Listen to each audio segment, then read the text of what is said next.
Over a dozen years ago, our congregation hosted several Kingdom of God public seminars.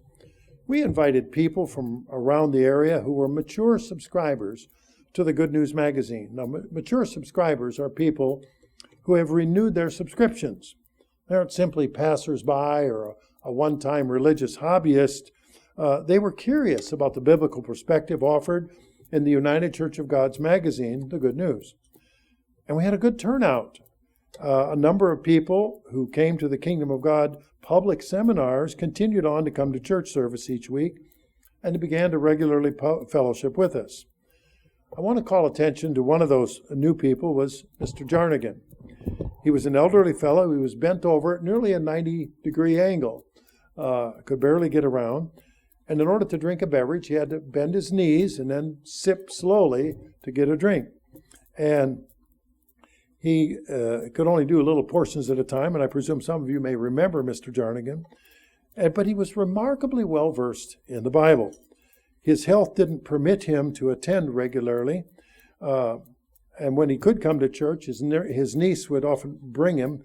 He only came 3 times, but his niece would bring him. She was a caretaker at home, and as his health permitted. And then one day I was mowing my lawn. My wife comes out and brings me my cell phone, and she said, "There's a man on the phone."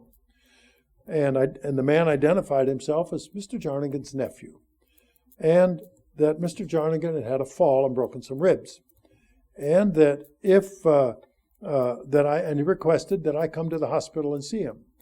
Well, I said I'd be there in an hour. The hospital was 40 miles away. I jumped in the shower, changed clothes, and off I went.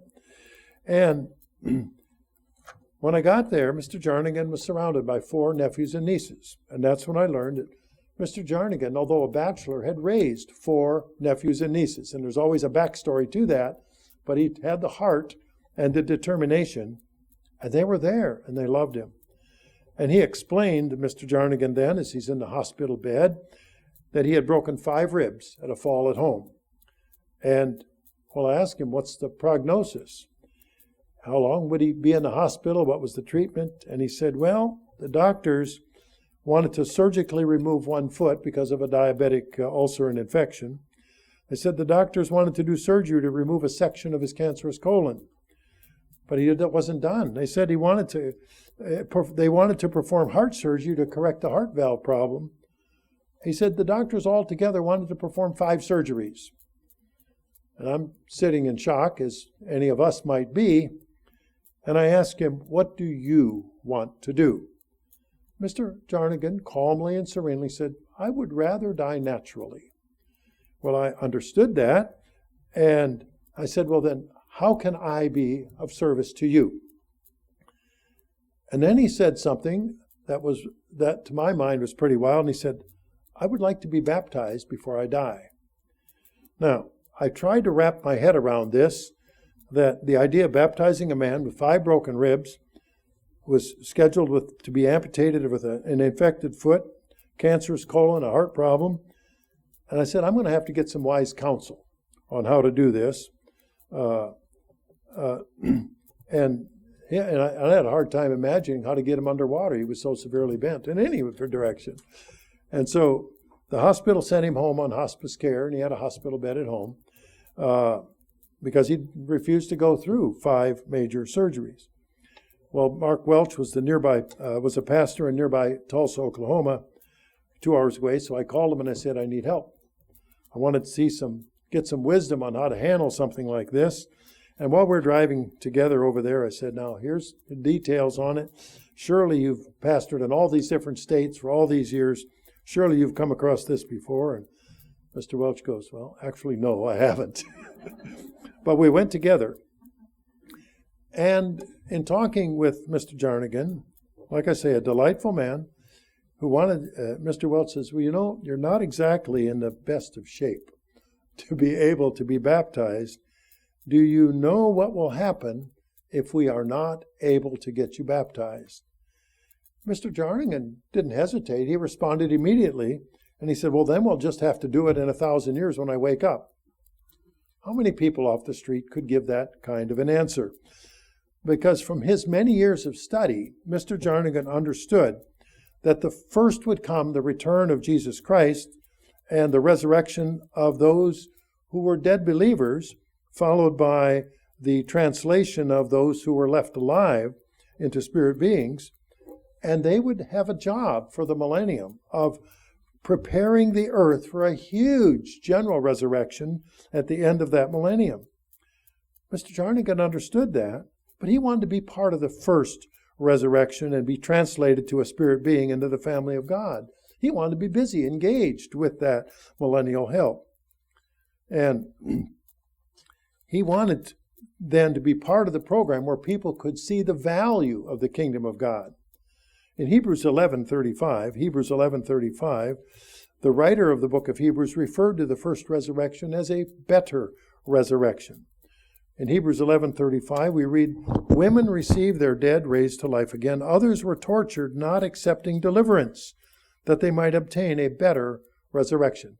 So there's a comparison here that they wanted to be part of the plan, part of the program, even though this life may have torture and difficulty.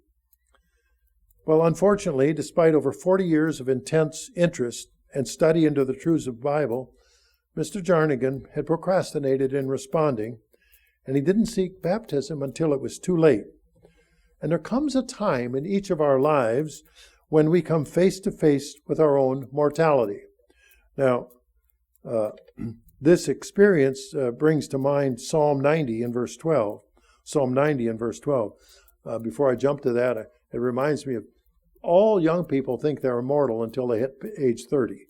And then all of a sudden they realize, maybe I won't live forever on my own. Well, in Psalm 90 verse 12, "So teach us to number our days that we may get a heart of wisdom," knowing that we have a limited opportunity of time on this earth. Well, it wasn't long after this, I did Mr. Jarnigan's funeral at the Fayetteville National Cemetery. And at the funeral, one of his nephews came up and he gave me an envelope. And he said, "Mr. Jarnigan had set aside money for funeral expenses, and that any money left over was to be donated to the church for spreading the gospel."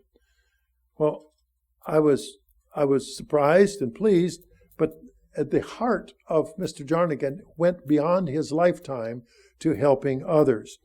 And so I look forward to seeing Mr. Jarnigan in that great resurrection. The title of today's message is "Win the Battle Over Procrastination." Win the battle over procrastination. You know, when I have an idea for a sermon, I write down a working title.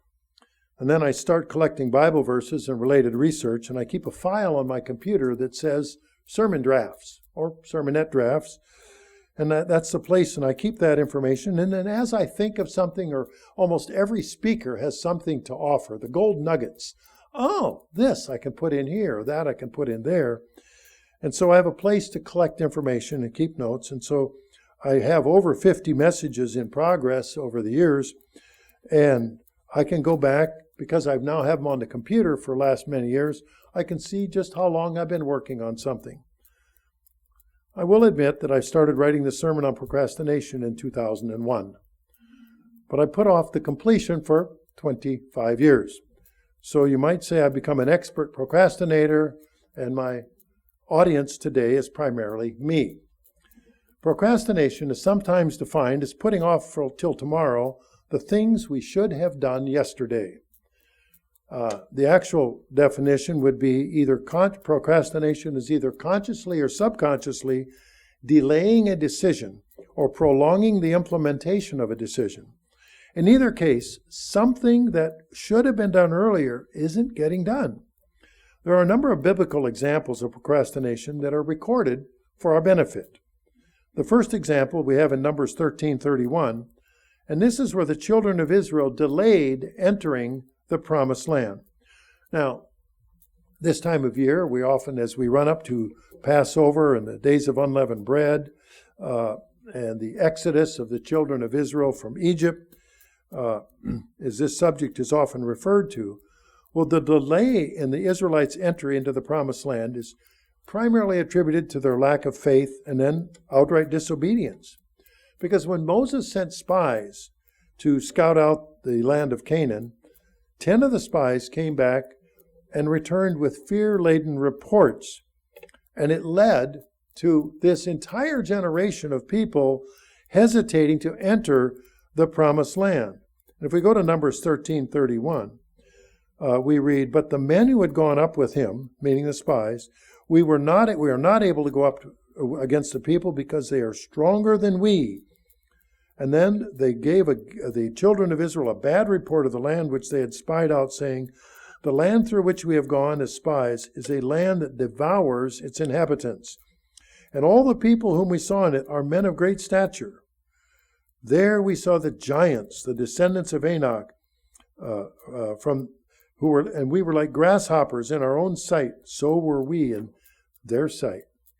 Well, this failure to trust God's promise to deliver to them the promised land resulted in a 40-year wilderness journey because they didn't want to go into the promised land.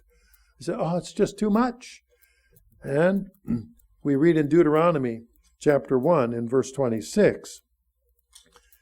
In Deuteronomy 1:26, "Nevertheless, you would not go up, but rebelled against the command of the Lord your God, and you complained in your tents and said, 'Because the Lord hates us, he brought us out of the land of Egypt to deliver us into the land of the Amorites to destroy us.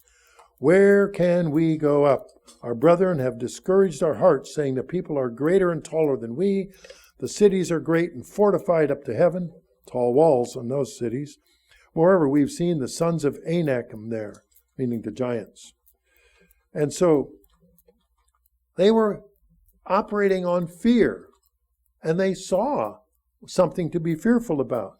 But what they did not fully take into their hearts, it starts in verse 29. "Then I said to you, do not be terrified or afraid of them." Verse 30, "The Lord your God who goes before you, he will fight for you according to all he did for you in Egypt before your eyes. And in the wilderness where you saw how the Lord your God carried you as a man carried his son, in all the way that you went until you came to this place." Verse 32, "Yet for all that you did not believe the Lord your God, who went into the way before you to search out a place for you to pitch your tents, to show you the way which you should go, the fire by night and the cloud by day." God had been with them for 40 years and had guided them, had fed them all of those years. Ultimately, only Joshua and Caleb were allowed to enter the promised land, and the rest of their generation had faced severe consequences for their unbelief and disobedience. As they then spent 40 years in the wilderness, and an entire generation died off.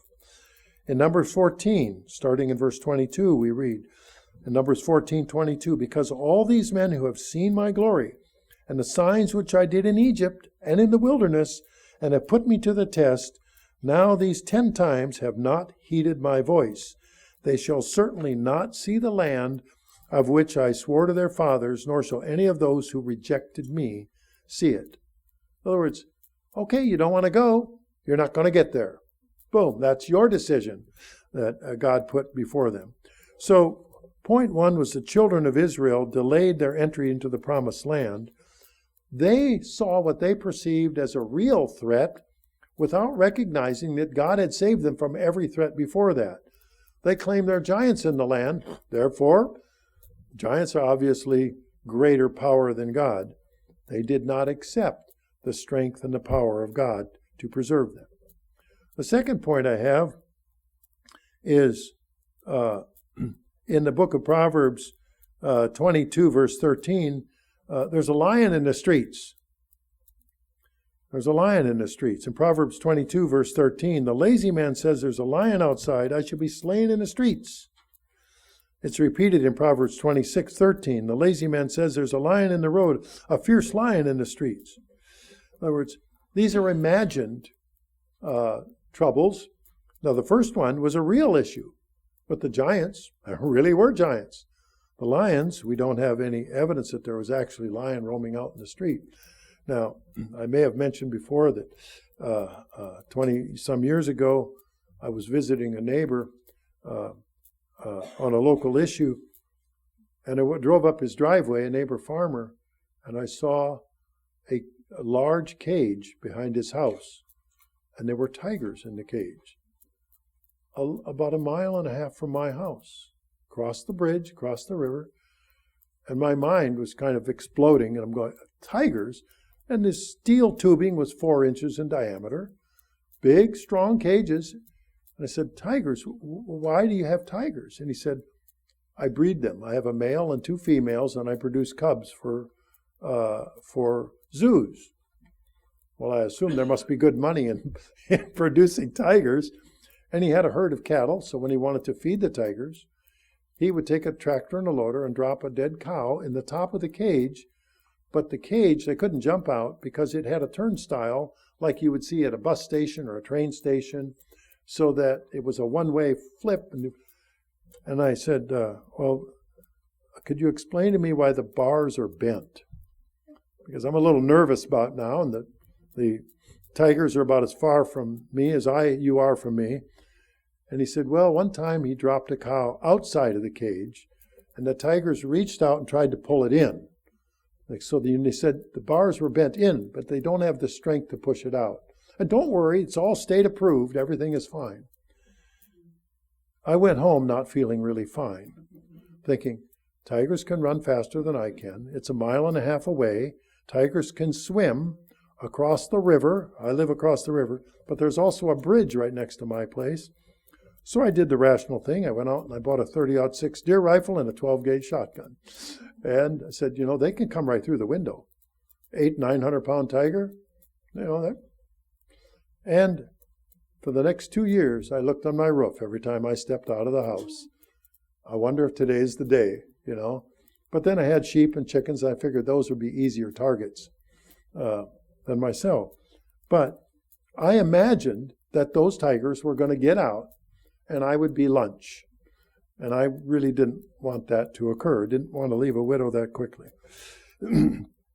So we have this. I could have very well said, oh, there's a lion in the street, and not gone anywhere, just operated on fear. We have a similar story in Matthew 25, starting in verse 24. In Matthew 25, Jesus gives us the parable of the talents. The parable of the talents. And he had the man who had assigned talents to people to take care of his business while he was gone. And we go to Matthew 25 and verse 24. And the man who had received 1 talent came and said, Lord, I knew you be a hard man, reaping where you haven't sown, gathering where you haven't scattered seed. And I was afraid, and I went and hid your talent in the ground. Look, there, you have what's yours. He was afraid. He imagined that there would be a problem, so therefore he did nothing. And what was the response? But his Lord, in other words, who he was responsible to, verse 26, answered and said to him, You wicked and lazy servant, you knew that I reap where I haven't sown and gather where I haven't scattered seed. So he took it away from him, that because this man had an opportunity to produce, and he chose not to, even because he was living on fear and not opportunity. So, number 2, the lion in the streets point, we can always imagine obstacles, and we can be fearful, or we can take wise actions to overcome any obstacles, real or imagined, and then reap the rewards of getting things done. Point 3, we are given the parable of the 10 brides. Parable of the 10 brides. We read that in Matthew 25 and verses 1 through 13. And I'm not going to go through the whole parable, other than the start of the kingdom of heaven shall be likened to 10 brides who took their lamps and went out to meet the bridegroom. 5 of them were wise and 5 were foolish. Verse 3, and those who were foolish took lamps and no oil with them. But the wise took oil in their lamps, in their vessels with their lamps. They had some extra. And while the bridegroom was delayed, they all slumbered and slept. Does it say half of them slumbered and slept? No, they all did, even the ones who were prepared. That should be a little scary for some of us. We prepare, but do we slumber and sleep? And afterwards, the virgins came along and said, Lord, Lord, open up to us. Let me go too far here. I jumped ahead. Verse 6, at midnight the cry was heard, behold, the bridegroom is coming, go out to meet him. And the virgins arose, trimmed their lamps, and the foolish said to the wise, give us some of your oil, for our lamps are going out. They didn't bring extra. They were expecting others to share with them. And the wise answered and said, no, lest there should not be enough for us, but rather go and to those who sell and buy for yourselves. So what did those 5 do? It says, while they went to buy, the bridegroom came, and those who were ready went in to the wedding, and the door was shut. Verse 11, afterwards the other virgins came also. They went and got oil. Now they're showing up. The door was shut, and saying, Lord, Lord, open to us. Verse 12, and he answered and said, assuredly I say to you, I do not know you. In other words, he was not permitting them to come in. They were unprepared. Verse 13, therefore watch that you know neither the day nor the hour in which the Son of Man is coming. In other words, we have to be individually prepared. There are some lessons we learn from this. It's the consequences of procrastination. Number 1 is preparation. Lack of preparation brings about natural consequences. So lack of preparedness brings about natural consequences. B, timing. We must be prepared at all times. Our mortality is on the line daily. We cannot expect others to pick up the slack when we fail. You see, if we live like every day is our last day, we would make sure that there's plenty of oil in our lamps so that we are prepared. And then C, individual responsibility. We can't scoot in on somebody else's coattails. We can't say, let us in on the door. We're knocking on the door. We have to be prepared ourselves. So doing or thinking good things alone isn't enough. We have to follow God's instructions, and he's telling us to be prepared in Matthew 7:21. Matthew 7, starting in verse 21 through 23. Not everyone who says to me, Lord, Lord, shall enter the kingdom of heaven, but he who does the will of my Father in heaven. Many will say to me in that day, Lord, Lord, have we not prophesied in your name, cast out demons in your name, done many wonders in your name? And I will declare to them, I never knew you. Depart from me, you who practice lawlessness.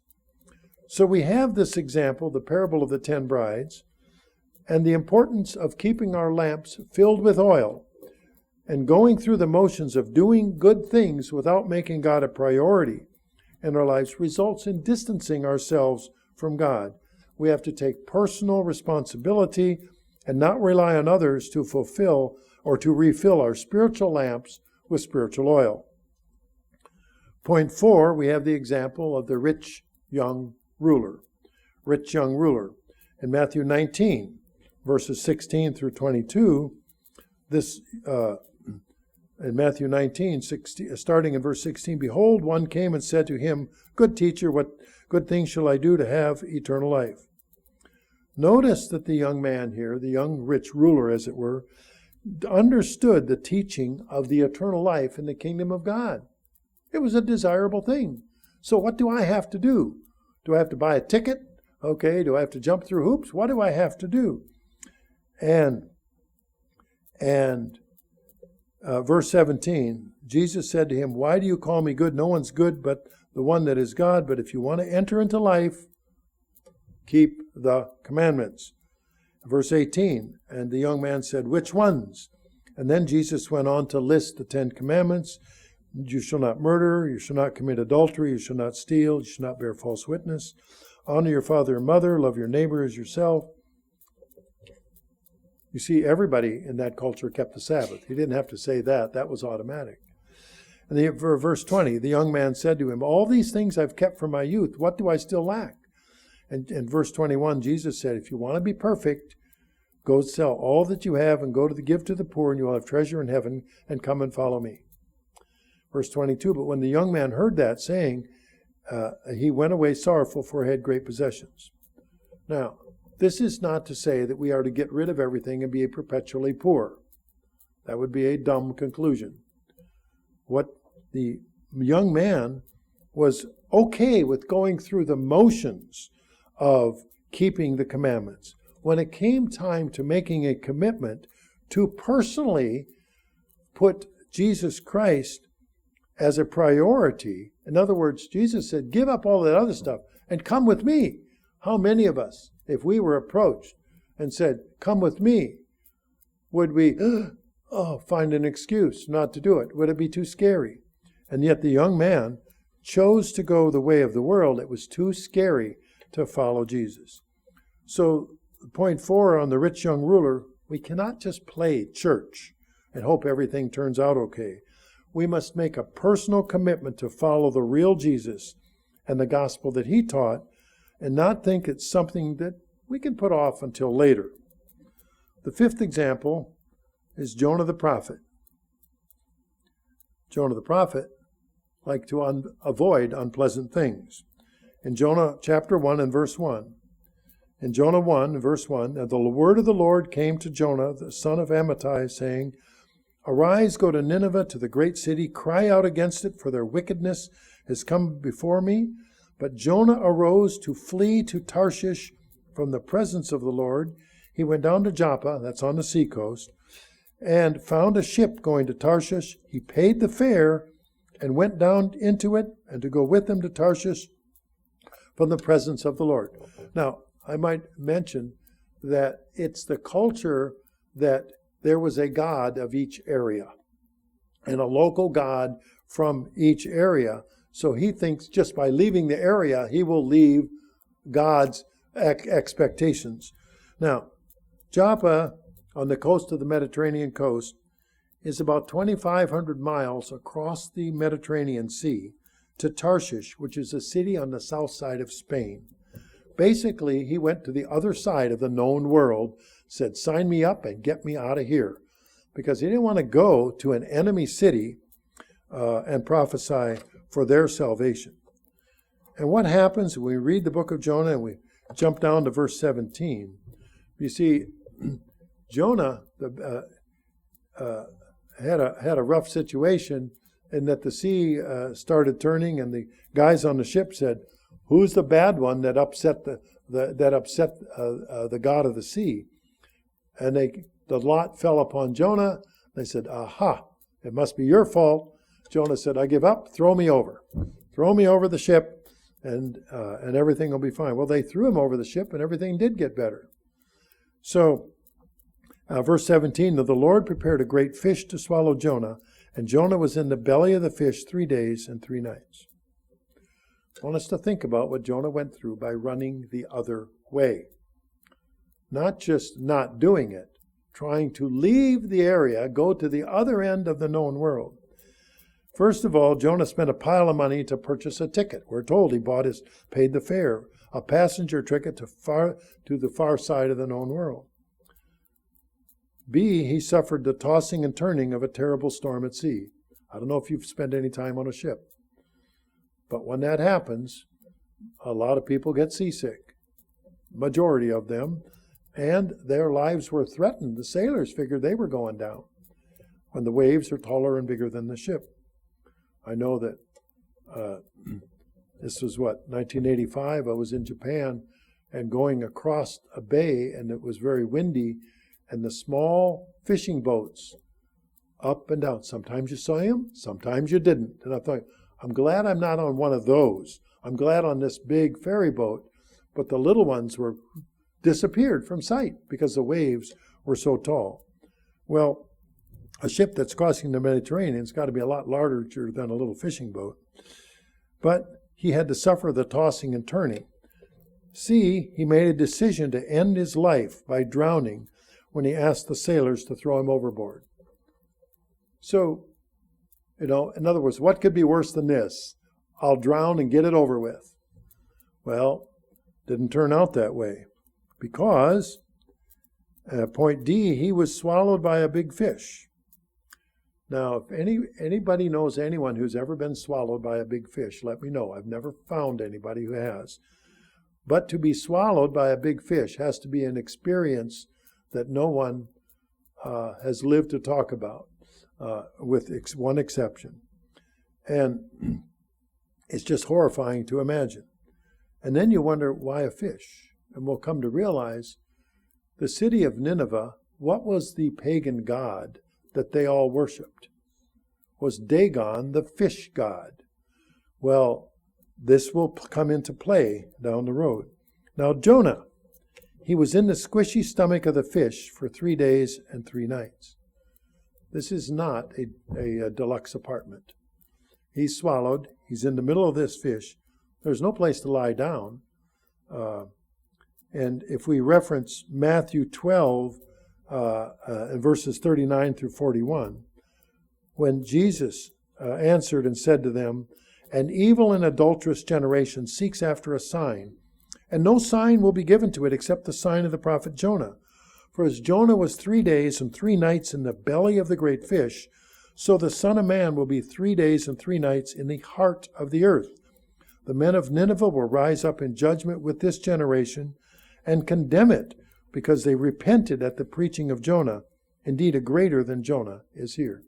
So 3 days and 3 nights. Now, whether Jonah was actually died and was revived, we aren't given the details, but we do know that he spent 3 days and 3 nights in the belly of the great fish.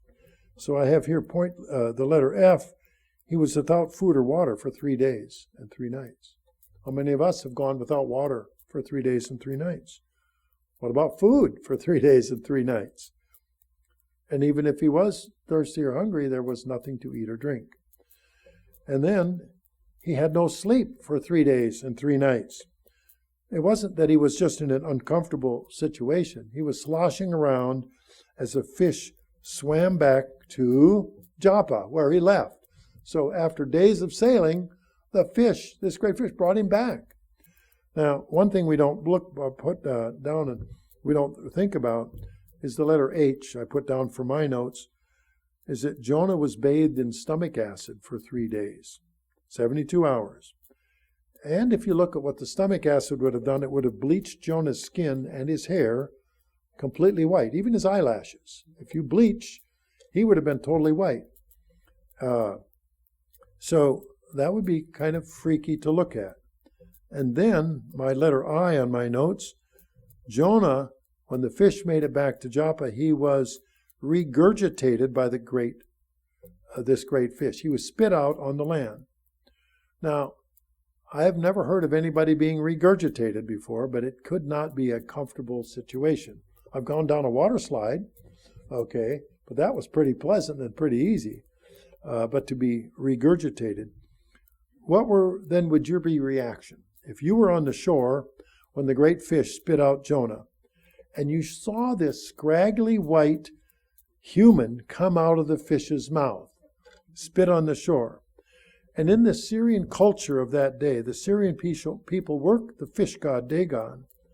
So for someone to witness a fish spewing a human out of the mouth had to be very convincing to the observers. There was no Photoshop, no artificial intelligence at that time to put it together. What you saw is what you got. Well, and so I suspect that the story of the bleached Jonah preceded his arrival when he went to Nineveh to prophesy. Now, he marched around the city of Nineveh for days. He was a public spectacle during his prophecy. So if we take a look at the example on number 5 for Jonah the prophet, he ran away from the job that he was assigned. And then after personally suffering greatly, he wound up doing the job anyway. His procrastination did not make it easier for him, quite the opposite. It made a dramatic lesson for all of us. Now, what do these 5 examples have in common? The children of Israel, they delayed entering the promised land. They were fearful of real giants. In Proverbs, we read about the lion in the streets, or we read about in the New Testament about the parable of the talents. People had imaginary fears. Point 3 was the parable of the 10 brides that were, 5 of them filled their lamps with oil. We don't always have time to do it later. We have to recognize also individual responsibility to put oil in our lamps and not say, well, I can always sponge some or borrow some off from someone else. Point 4 was the rich young ruler. We can't just play church. We have to make good decisions for the future, here and now. And point 5 on Jonah the prophet, we can't run away from responsibilities because responsibilities will come back to us. Reminds me of, and I didn't put it down in my notes, but the story of Esther. When Mordecai told Esther, she has to stand up and say something and do it now. Because if you don't, God will provide salvation from somewhere else, but you and your family will die. In other words, it's still going to happen. What God expects to be done is still going to happen. So we cannot run away from responsibilities. People are often their own stumbling blocks.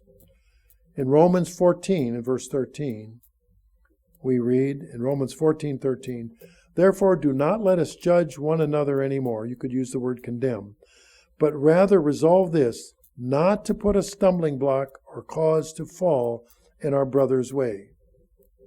How many of us put a stumbling block in our own way? Certainly don't want to do that, because then we are not in a position to help our brother.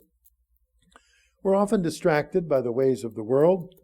We don't ignore our present situations, but we have to look to our ultimate destiny. In Colossians 3:2, we're told, set your mind on things above, not on things on the earth. How about fill the blanks in on this sentence? I can't blank because blank. We find reasons not to, and that contributes to our procrastination. We're told in 1 Corinthians 14:40, let all things be done decently and in order. In other words, we need to put our lives in order so that we can get things done. Now, most funerals that I have been to, church funerals, have quoted Ecclesiastes 9:10. Ecclesiastes 9:10, whatever your hand finds to do, do it with your might, for there's no work or device or knowledge or wisdom in the grave where you're going. That's where we're going, is the grave. What do? We have to make use of the time that we have now. Now, there's always people that will be looking for a reason not to do something. We're in Ecclesiastes. Let's turn to Ecclesiastes 11 and verse 4. He who observes the wind will not sow. In other words, too windy to plant today. He who regards the clouds will not reap. It might rain, so we better not harvest now. Always fearful. Those people, they'll never get the job done. They will starve. Now, we cannot fix everything and everyone everywhere, but we can help those in the church who are close to us. In Galatians 6, in verses 9 and 10, Galatians 6, verses 9 and 10, and let us not grow weary while doing good, for in the season we shall reap if we do not lose heart. Therefore, as we have opportunity, let us do good to all, especially those who are of the household of the faith, those whom we call the brothers and sisters in the church. Now, so how do we do that? Do we just put things off? No, it says don't grow weary doing good. And then there's the I can't attitude, because in Hebrews 12:11, and I'm going to quote this in the ISV, International Standard Version, in Hebrews 12:11, no discipline seems pleasant at the time, but painful. Later on, however, it produces a harvest of righteousness and peace for those who have been trained by it. So even if it requires diligence and discipline, it may not be pleasant at the time, but we're going to get things done.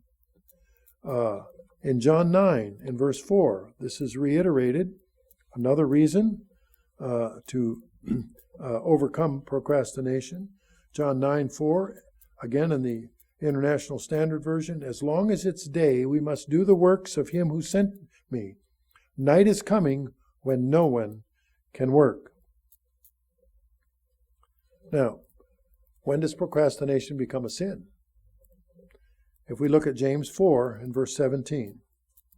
In James 4:17, if anyone then knows the good which they ought to do and doesn't do it, it is sin for them. So it may vary from person to person. So if you know that it's something that you should do, we are obligated then to do it. Now, it was many years ago, and I would say close to 40 years ago, I was backpacking in the high Cascade Mountains in Oregon with a buddy of mine, and he brought along his two little boys, aged 10 and 12. We're going to hike the Pacific Crest Trail. And we had about 20 miles of trail in mind. Well, to get there, it was about a 2 to 3 hour drive. And so we hopped in his club cab pickup truck, put all of our stuff in the back, and off we went. For the 2 to 3 hours, we talked about mountain lions out in the wilderness. We talked about Sasquatch and the chances of running across the Bigfoot and lurking in the forest. And then that evening, we got up on the trail, picked a campsite, and I brought along a little buck saw. And the boys, they dragged dead limbs along, and then I would cut it into firewood, and I made a pile that was almost chest high. And I told my buddy, "You think that's enough?" And he says, "Better make it bigger. It's a long night." The boys were quite eagerly bringing all these limbs in, and I'm busy cutting it off. My arm's ready to fall off from all the hand cutting. And then that evening, we have the bonfire going because a mountain lion is not going to come near the fire, and we presume Sasquatch wouldn't. So, and that night, and then one of the boys went out to the edge where the shadow, the campfire is casting, out to the large trees, and he's standing on the edge. He wanted to excuse himself to use the restroom, and he saw his own shadow, the small fire behind him, the shadow there, and a monster before him. Okay, comes screaming and running back to the campfire. Wasn't going anywhere. Now, we had our feet to the fire. He slept between our feet and the fire because he was not going to be scared. He was going to be fully prepared for this experience. And we slept under the stars. We weren't going to drag a tent out there. And it was about being prepared. We wanted to be prepared, so we had this large pile of wood, and we would feed that fire all night. It's a little eerie when you can hear off in the distance, you can hear the scream of a mountain lion, that may be a couple miles away, but you really don't know. So just throw some wood on the fire and keep the fire going because they won't approach a fire. In Luke 12, verse 35, Luke 12, verse 35, be dressed, ready for service, and keep your lamps burning. Sounds like we need oil in our lamps if we're going to keep our lamps burning, which is euphemistic for God's Spirit is often considered like part of the oil in our lamps. Luke 12, and then we jump down to verse 40. You must also be ready because the Son of Man will come at an hour when you do not expect him. We didn't know if a mountain lion would come at that, but we were going to be ready. We weren't taking any chances. We say, well, we'll deal with it when it comes. No, we had the fire. We had the fire going. In Ephesians 5 and verse 15 and 16, see that you walk circumspectly, not as fools, but as wise, redeeming the time because the days are evil. So the time we live in can be very difficult. And it says, redeeming the time, make best use of our time. Can we put off what we need to do? Not while we have the capacity to do it. In Proverbs 6, in verses 6 through 8, Proverbs 6, verses 6 through 8, we read this advice. Go to the ant, you sluggard. Consider her ways and be wise, which having no captain, overseer, or ruler, provides her supplies in the summer and gathers her food in the harvest. In other words, as they say on the farm, you make hay when the sun shines. Go do it while you can. When there's a harvest time, harvest, store your food away. Now, the story about the ant, and of course then there's the story about, the cricket or the grasshopper and the ants and all of that. I remember making a goof up on the farm growing up, and as young adults, and I messed up on something. And I didn't do something I should have ahead of time, and so I was unprepared for the problem. And my younger brother says, "What have we learned, grasshopper?" He knew the story well, that had I been a diligent ant, had I done what I should have done, I wouldn't be in the predicament that I would have. Now, in Proverbs 6:4, we read, "Don't put it off, do it now. Don't rest until you do." Don't let things come in between what we should do. We should get it done. What's one thing that we should do? What did the rich young ruler do? He thought he was doing the right thing. In Psalm 119 and verse 60, and this is in the English Standard Version, "I hasten and do not delay to keep your commandments." In other words, do it now. Say, well, I'll get around to that. No, we do it consistently.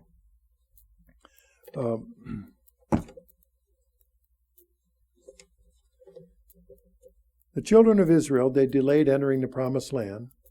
They had a fear of real giants, but they discounted how God had protected them for 40 years from the exodus from Egypt.